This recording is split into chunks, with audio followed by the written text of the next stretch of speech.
Lobat na ba ang cellphone nyo? Itong isa, lobat, halimbawa lang, lobat. At ito lang isang cellphone ng inyong mayroong charge na battery o full charge or may available na battery. Sa tutorial na to, tuturo ko sa inyo kung paano i-charge itong cellphone na to gamit ang isang cellphone. So, Android nga pala ang gamit natin. Ito is Oppo at Samsung. So, pwede naman kahit anong Android, pwede siya. So, depende sa outlet, halimbawa Type-C. Ito is yung USB or micro USB.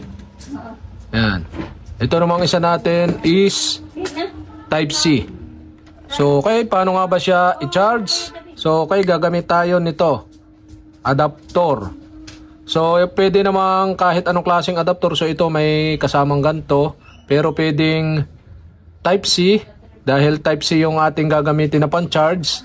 So, kapag hindi naman Type-C, pwedeng micro SD to USB. So, itong ating Type-C to USB. Yan, guys.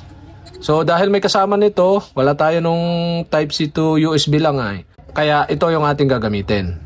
So, saksak na natin itong Type-C dito sa charging port ng ating phone na magcha-charge dito sa kabila. Yan, ito siya. Tapos, sasaksak na natin itong cord na galing daw sa charger. Ito yung USB.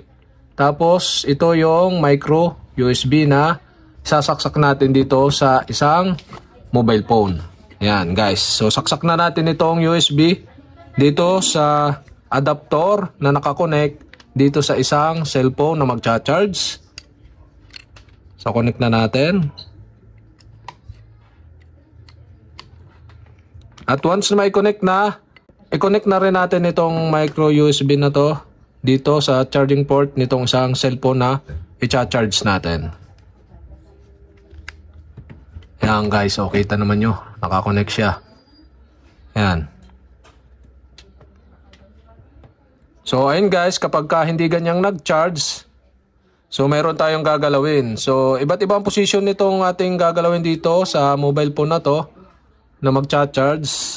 So okay, ang gagawin lang natin is punta lang kayo sa settings at hanapin nyo dito yung system settings.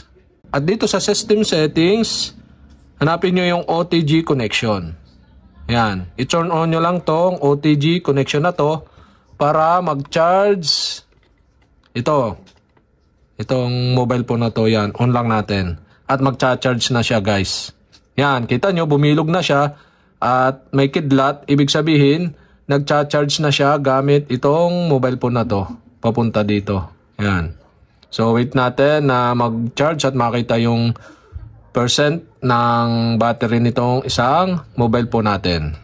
So, wait lang tayo. Yan, guys. So, yan, kita nyo, nagcha-charge.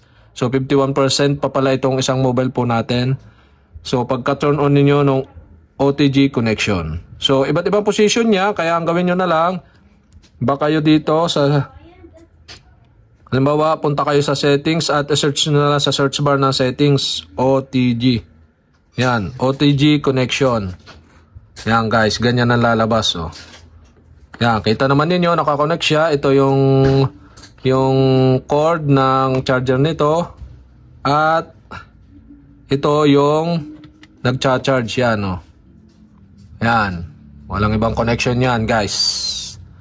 So, okay. Successful ang ating pagcha-charge.